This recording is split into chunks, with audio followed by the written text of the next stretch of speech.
It does not matter if you are a new teacher or a seasoned teacher. Classroom management is going to be one of the keys to your success and effectiveness as a classroom teacher. So that's what we're going to talk about today. Hi, I'm LaWanda Shields with 2 Cute Classrooms, and this is my space for fellow teachers, homeschool moms, and or homeschool dads. And today we're going to be talking about the importance of classroom management and some things that you need to do in order to keep your class under control.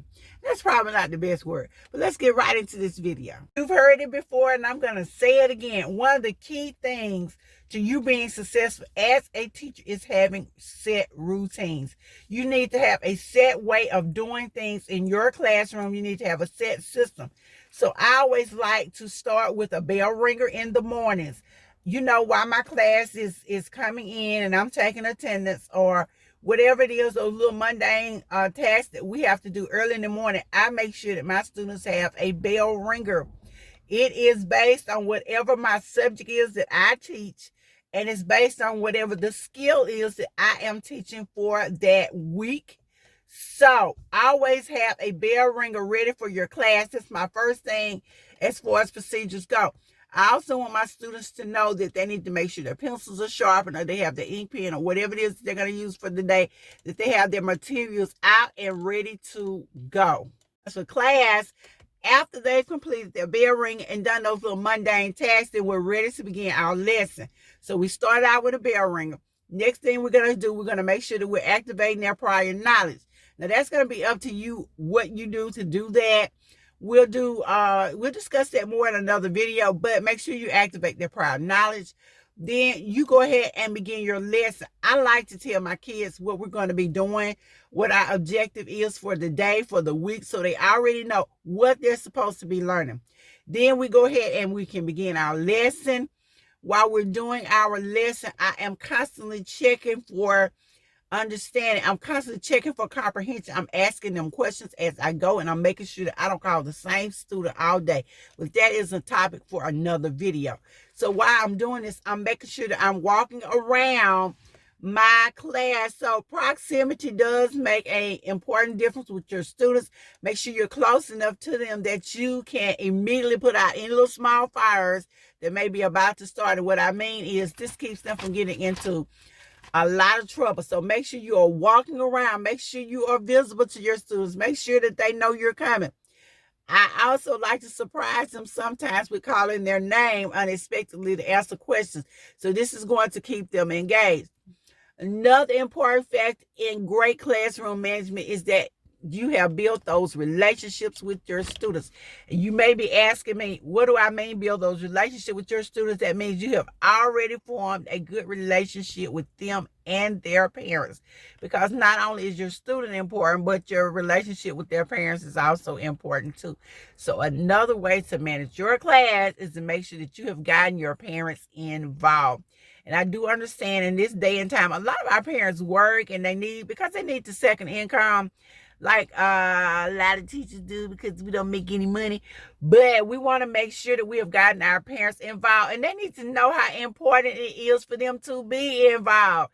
Be sure to check out my other video on classroom involvement, on how to get your parents involved, and my video on how to get your students, how to build those good relationships with. Introduce yourself to your students in the summertime. What that means is go ahead and send out that email. Go ahead and send out that text. Go ahead and send out a letter. And you know why I like letters better? Because they're more personal, and because you can include a little more in them. Because who's going to sit there and read a long email? And a lot of times people may not read that long letter. But in your letter, be sure you introduce yourself. Tell your parents who you are, what you teach. Tell them a little bit about yourself, and they will be a little more comfortable with you. True story, my son had a teacher who began in the summer telling us who he was and what he was going to do and what he expected. Now, granted, he was a little annoying because he sent more than one message out, and he sent one out once a week all summer, which I think is an extreme. But be sure you go ahead and introduce yourself to your parents. So by the time school started, I did know who he was. I did know what he expected, and my son knew what the year was going to be like already. So go ahead and introduce the first day of school. Be sure you explain to your students what your expectations are. They need to know what the rules are. And rules are probably a harsh word, but let them know what the procedure is for your class, whether you're going to allow them to sharpen their pencil at the beginning of the class, at the end of the class, can they get up and walk around all day, whatever the rules are, whatever your expectations are. Go ahead and explain them on the first day of school. Don't just explain them. Make sure that you make them visible too. Make sure you hang your rules up in your room where your students can see them. Make sure you give them a written copy of what the rules and expectations are. Make sure you send a copy home for their parents. I like to send a copy home and make parents sign them so they can't say, well, I didn't know you didn't. Yes, you did, because I sent this letter home, and I go to the drawer and I pull out that letter out their child's folder, and I say, well, you sign it on such a day. Or if I send the letter home and they don't sign it, then I want to document that it was sent home on X day, and make sure you send it home at least 3 times. Attempt 1, attempt 2, attempt 3. No response. Make sure you have that documented. That's a great way to cover yourself. Students don't care about what we're talking about unless it impacts them directly. Explain to them how your class impacts them directly. Our students want to know what immediate effect this is going to have on them. What immediate reward are they going to get? How is this going to help me? And don't just talk about it in future terms. Like, you're going to need an education. You're going to need this. You're going to need that.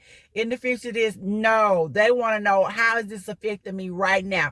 Remember, our students are here, and they're in the age of TikTok. They're in the age of Instagram. They're in the age of all this social media, all these games, everything that's instant. And so they want to know what instant effect or what instant results they're going to get from your class. So be sure you have an answer for them. Your students take ownership of their own learning.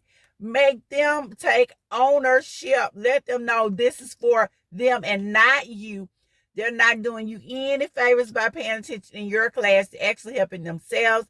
Be sure to let them make some of the rules. Let them come up with some of the classroom expectations and post them. Let them vote on them. Let them have a say in what goes on in your class. And by involving them, by making them take ownership of their own learning, they're amped to do better in class. And this is going to greatly help your classroom management. Well, this has been LaWanda Shields with 2 Cute Classrooms, talking about how we can get our class under control, starting with the first day of school. And I'll see you guys in the next video.